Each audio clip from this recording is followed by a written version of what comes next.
Halo, bertemu kembali dengan Biologi PW Channel. Jangan lupa ya untuk subscribe, like, dan share video ini. Biologi itu menyenangkan. Belajar bersama Pak PW. Macam jaringan pada tumbuhan. Ya, jaringan pada tumbuhan itu ada apa aja? Banyak ternyata. Ada jaringan embrional, ini kita nggak masukkan, tapi jaringan epidermis ini jaringan yang permanen. Nih, jaringan epidermis, parenkim, penyokong, pengangkut, gabus. Ya, ada apa aja? Nah, ini kan nanti kalian harus paham juga tentang fungsi. Ya, ini lebih kepada fungsi, kemudian ada gambar, kemudian menunjuk bagian ya. Menunjuk bagian di gambar itu. Lalu fungsinya apa? Ya, itu harus dikuasai ya.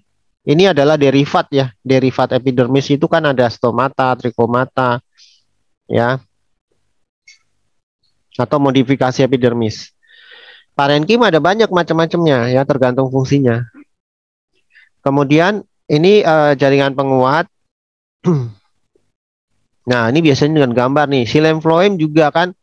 Ini fungsinya untuk air. Ya, ini untuk zat makanan kan.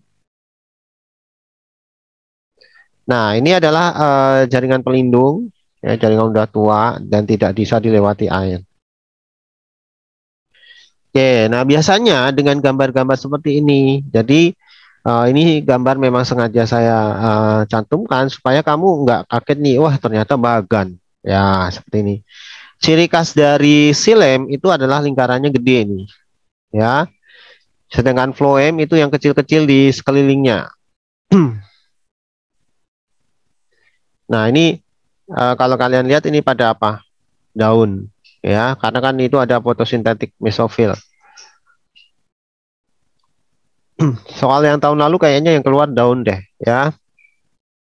Nah, kan bisa aja akar, bisa batang, bisa juga dengan daun, ya. Nah, tergantung nih. Nah, tahun lalu itu yang daun nih yang dikeluarkan. Kalian disuruh menunjuk ini bagiannya apa, gitu ya. Fungsinya apa, ya. Seperti itu. Ini juga masih sama, ini hanya perbedaan aja daun dikotil dan monokotil. Ya, kalau daun monokotil itu di sini ada modifikasinya nih, ada sel kipas untuk mengurangi penguapan. Ya, contohnya pada daun jagung. Selanjutnya batang. Batang itu biasanya dengan skema ya, gambar skema yang paling sering itu begini. Ya, nih ada lingkaran, lingkaran gitu ya. Nah, biasanya ditunjuk ini apa, terus ini apa, ya, bagian ini apa. Nah, ini kan kamu harus tahu nih, xilem ternyata yang di tengah, phloem itu yang di luar, dan dipisahkan garis ini adalah cambium. Ini ciri khas dari batang dikotil. Kalau monokotil beda. Monokotil itu dia menyebar nih, pembuluh angkutnya itu udah xilem dan phloemnya itu nggak teratur, karena nggak ada pemisahnya. Pemisahnya apa? Cambium, ya, cambium tidak ada di sini, tidak punya. Ya, untuk monokotil. Sedangkan dikotil ada, itu di batang. Ini juga berkas pengangkutnya ya, lebih spesifik ke berkas pengangkut tuh ya. Nah, kalau yang ini kan ada kambiumnya, ini yang dikotil. Kalau ini enggak ya, phloem sama silemnya ini yang gede-gede nih. Lanjut. Nah, ini secara skematik gede, yang dikotil itu sebelah kiri ini dikotil. Kemudian ini monokotil. Nah, perhatikan kan jaringan pengangkutnya beda banget ya. Kalau dikotil itu lebih rapi, monokotil dia acak-acakan nih, satu dua ini ya, menyebar. Nah, ini batang monokotil. Masih ya dalam batang. Selanjutnya akar. Nah, akar dikotil bagaimana? Nah, akar dikotil lebih membentuk tanda salib nih. Salib nih. Ingat-ingat. Ini jaringan pengangkutnya ya. Silemnya di tengah membuat tanda salib dan yang di luar-luar adalah floemnya. Beda dengan kayak tadi. Dengan akar dengan batangnya beda ya, karena ini kan akar. Sedangkan akar monokotil bagaimana? Dia tersebar merata juga, tapi membentuk lingkaran gini, ya. Itu dia akar. Oke. Nah, ini gambar silemnya kan dia gede-gede. Yang tanda positif, plus. Kemudian ini yang kiri lebih detail ya, dikotil dan secara keseluruhannya di kanan, ya. Kalau yang di bawah ini yang monokotil. Nih, ya. Seperti ini penampakan aslinya. Oke, tadi adalah jaringan-jaringan secara spesifik. Nah, kalau kalian disuruh melihat gambar keseluruhannya, kan tadi secara detail ya. Kalau secara keseluruhannya seperti ini ya, parenkim. Apa bedanya di sini?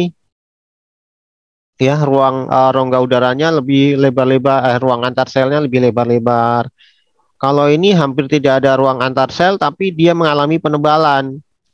Sklerenkim penebalannya lebih tebal nih, lebih gelap.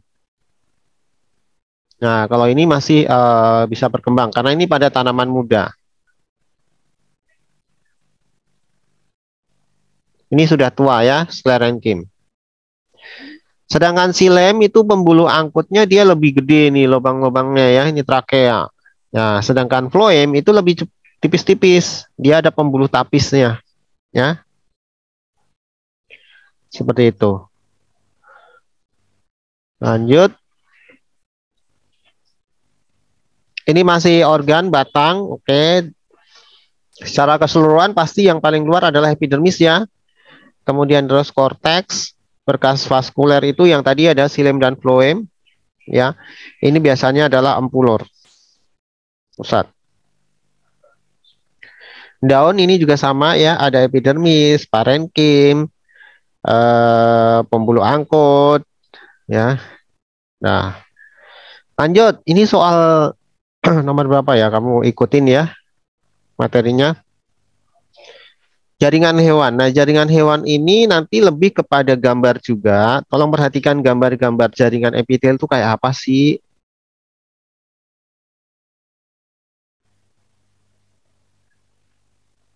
Ya, ini mengingatkan saja bahwa jaringan itu ada epitel, ikat, otot, kemudian saraf. Nah, epitel itu ada banyak tuh berdasarkan lapisannya.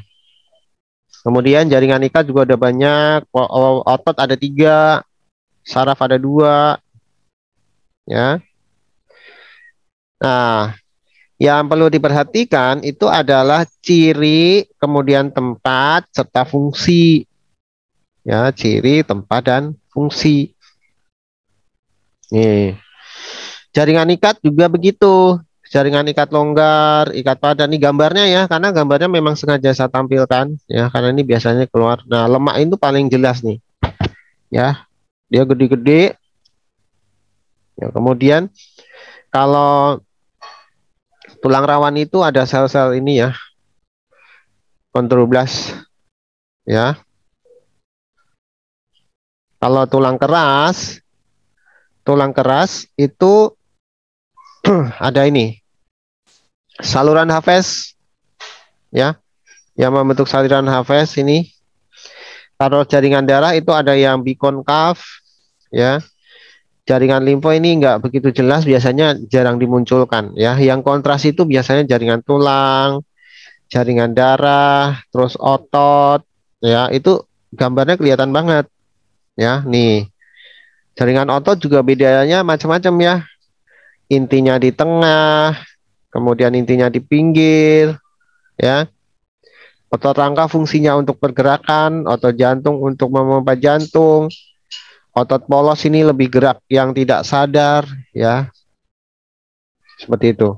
Otot jantung juga nggak sadar ya, kita nggak sadar jantung kita bergerak. Nah, jaringan tadi akan membentuk suatu organ. Nah, ini adalah organ-organ, ya. Misalnya organ lambung tersusun dari apa aja sih? Wah, ternyata ada epitelnya, ikat, otot, jaringan saraf, gitu ya. Lengkap membentuk organ lambung. Ya, ini dibuat rangkuman ya mengenai fungsinya. Penyokong itu untuk apa sih? Berarti untuk menegakkan tubuh atau penguat gitu ya. Otot lurik untuk apa? Polos untuk apa? Jantung, saraf, menerima, mengolah dan meneruskan tangsan. Ya, ini meneruskan tangsan.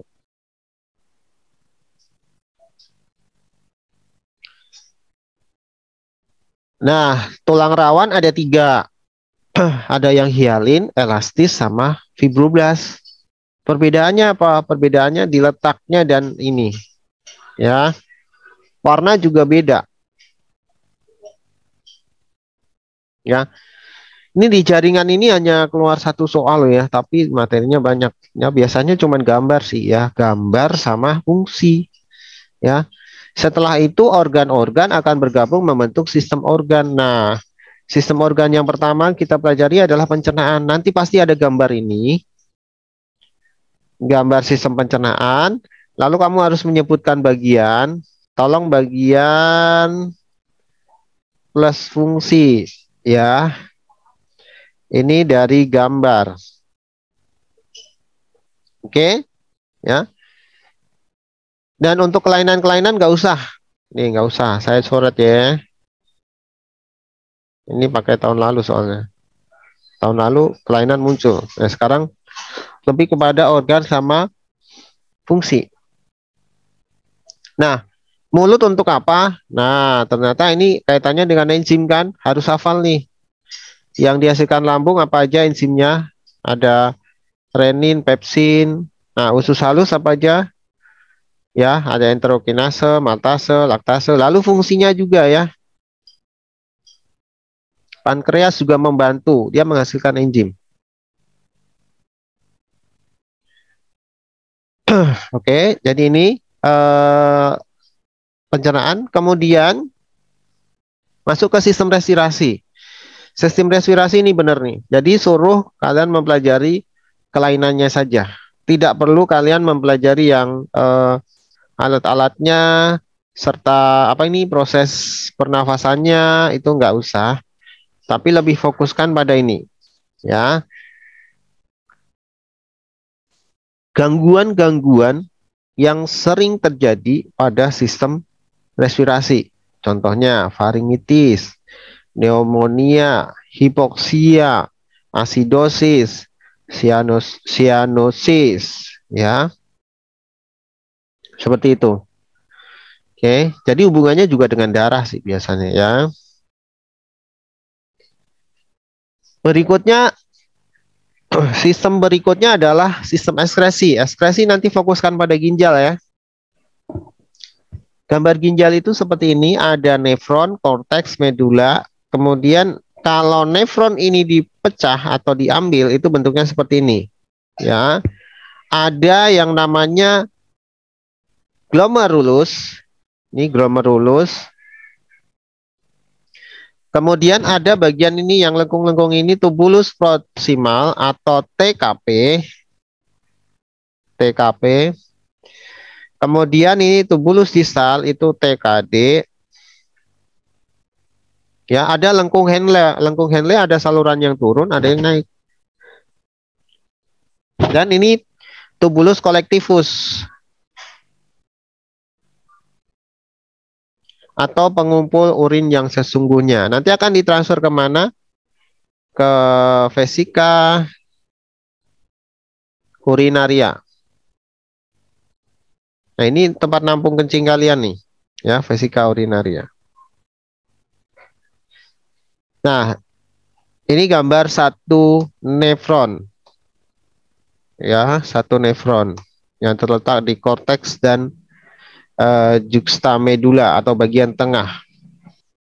Nah, korteksnya itu terdiri dari apa? Ya, terdiri dari ini glomerulus, TKP, TKD, ya. Kemudian ini lengkung Henle-nya masuk, ya, bagian lebih dalam.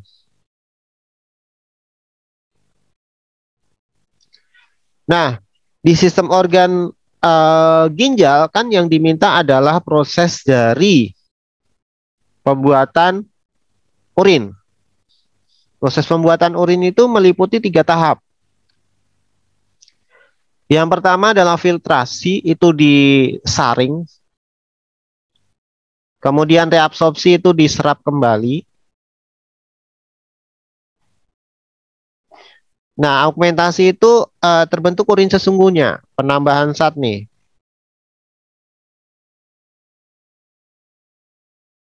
Nah, untuk yang bagian ini tolong pelajari sistem cara pembuatan urinnya dan juga kelainan-kelainannya ya.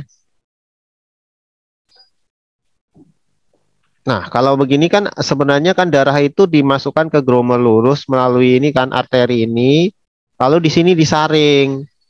Nah, setelah itu diserap kembali ya, yang masih berguna.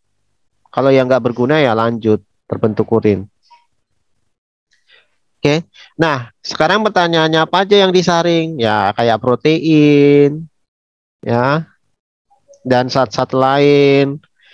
Lalu asam amino, glukosa itu masih bisa lolos ya, karena dia ukurannya kecil. Glukosa itu kecil. Dia masih bisa lolos sampai TKP. Tapi di TKP dia akan diserap kembali, namanya reabsorpsi. Jadi, kalau penderita diabetes itu dia mengalami kerusakan bagian apa? Kerusakan bagian penyerapnya ini, yaitu TKP, bukan glomerulusnya ya. Karena memang glomerulusnya masih bisa. Tapi kalau kelainan albuminuria, protein bisa lewat sampai sini, berarti di sini memang udah rusak glomerulusnya. Kan itu tanggung jawab glomerulus sebenarnya. Menyaring agar protein itu tetap ada. Ya. Jadi ada filtrasi, reabsorpsi, dan sekresi atau augmentasi. Nah, ini TKP, lengkung Henle, TKD, dan tubulus collectivus. Ya, apa aja yang diserap nih? Ya udah dituliskan di sini. Nah, ini secara teoritis ya, selama filtrasi itu akan terbentuk filtrat primer atau urin primer. Nah, kemudian urin primer itu direabsorpsi. Apa yang direabsorpsi? Nah, ini nih ada glukosa, asam amino. Jadi kalau ada tadi sudah saya katakan diabetes mellitus itu berarti glukosanya nggak bisa disaring. Nanti alat untuk menyaringnya rusak. Lanjut, ini reabsorpsi. Kemudian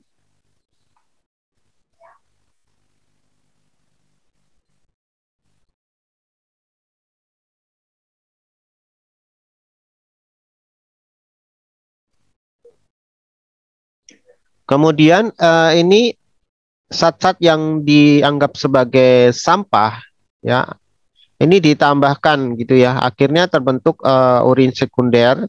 Nah, ini adalah di TKD ya, tempatnya adalah TKD, tubulus contortus distal ya. Setelah TKD maka akan dihasilkan urin sekunder ya, di TKD ini urin sekunder. Lalu setelah proses augmentasi ya, maka ini kan ada beberapa zat yang seperti obat-obatan lain selain urin sekunder ditambahkan senyawa di atas tadi. Nah, itu menjadi urin yang sesungguhnya.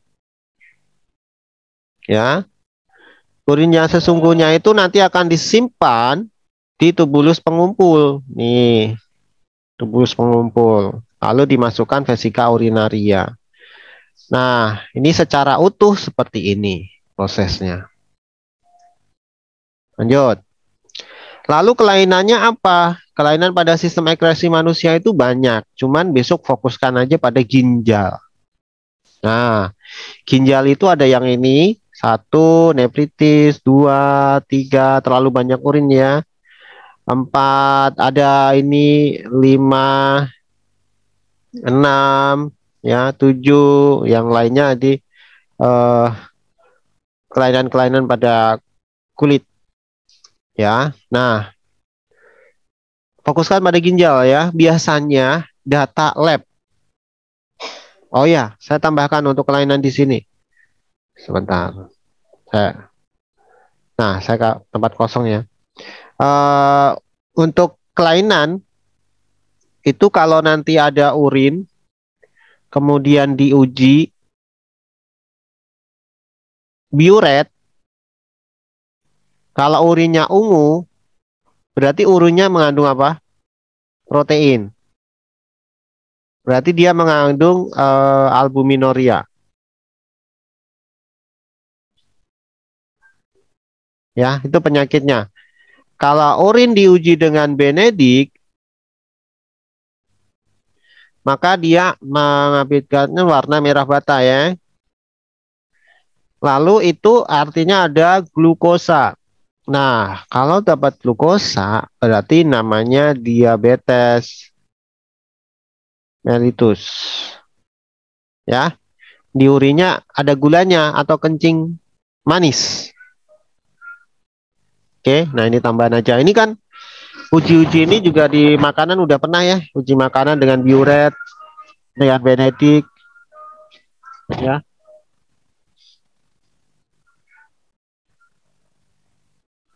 Nah, kalau diuji dengan iodin, berarti mengandung apa? Di urinnya mengandung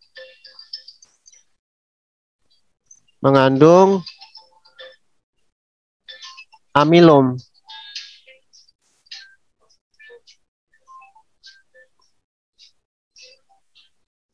ya.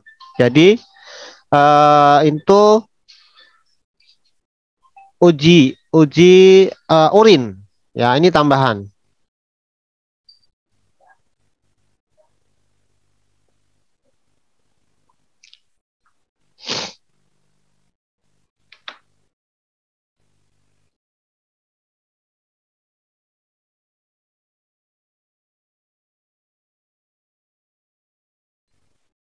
Oke, saya lanjutkan ya.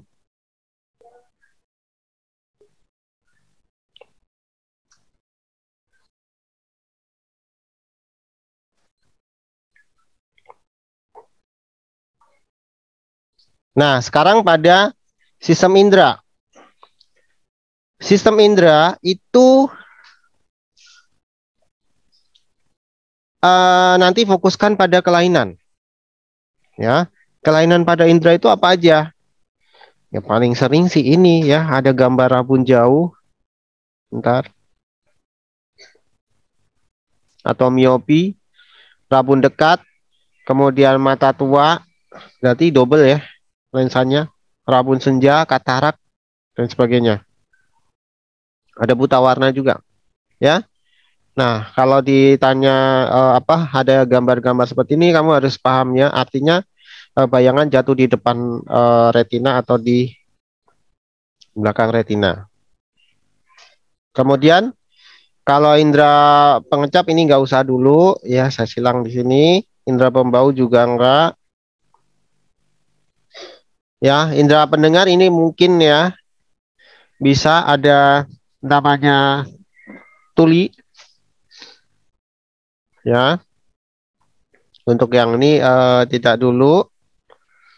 Ini juga nggak usah dulu. Nah, selanjutnya kan setelah sistem indera itu sistem hormon. Sistem hormon apa yang dipelajari? Ya, silahkan. Di situ nanti pasti ada gambar bagian-bagian hormon. Ada hipofisis, tiroid, paratiroid, adrenal, pankreas, gonad, ya. Lalu lebih kepada fungsinya untuk apa? Di sini udah saya kasih ya.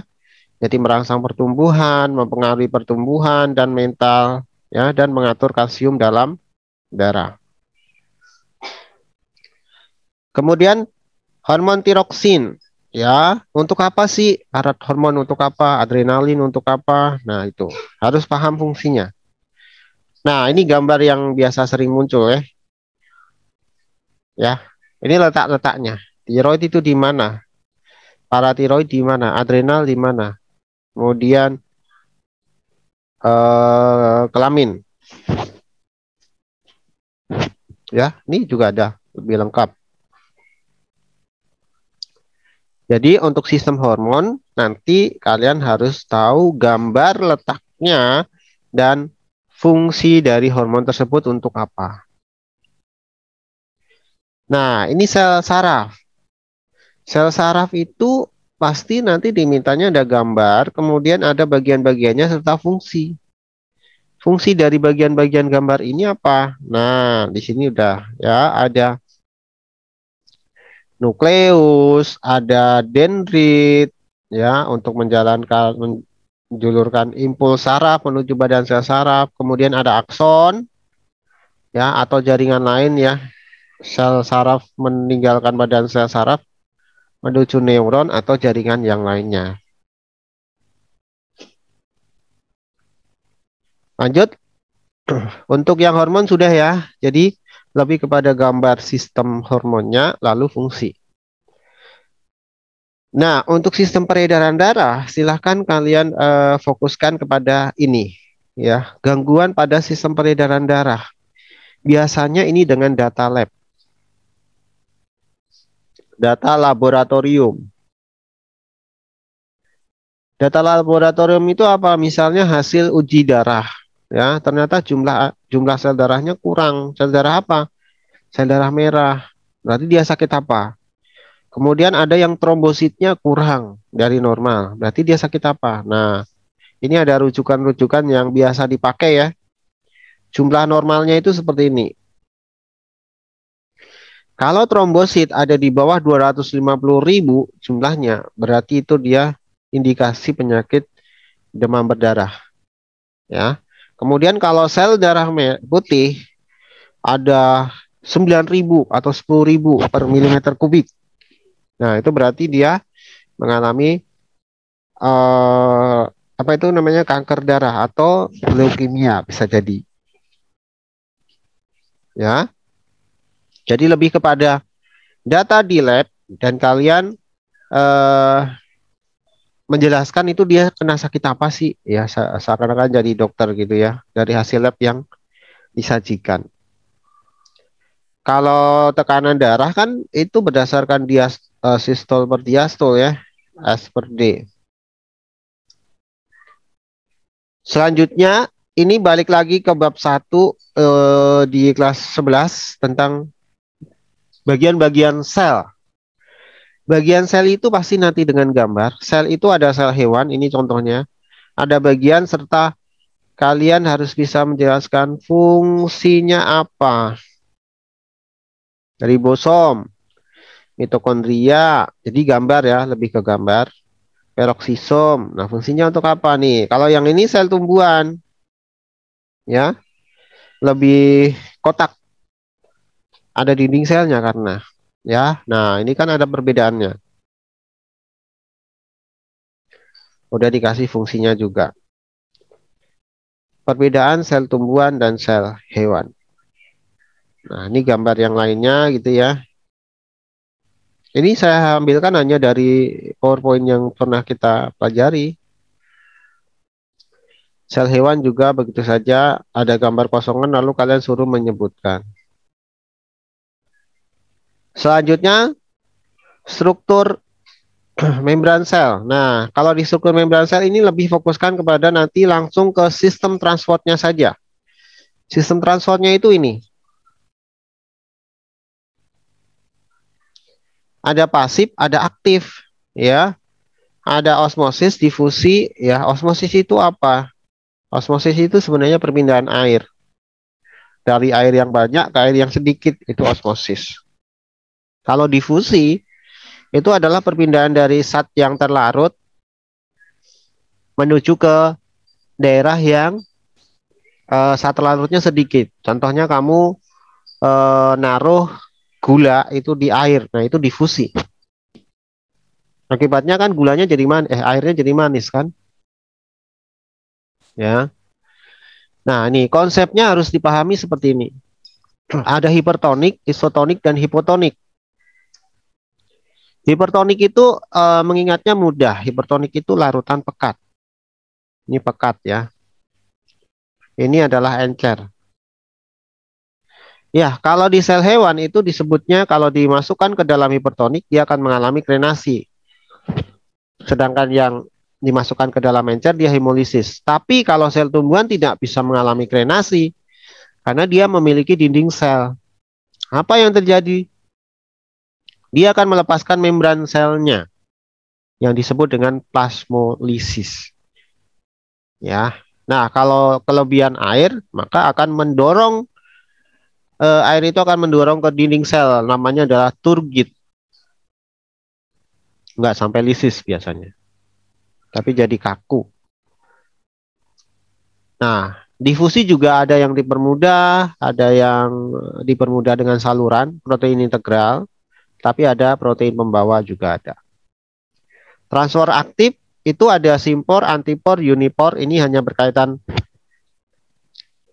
zat yang dibawa ya, sama ukurannya. Terima kasih ya yang sudah subscribe, like, dan share video ini. Biologi itu menyenangkan.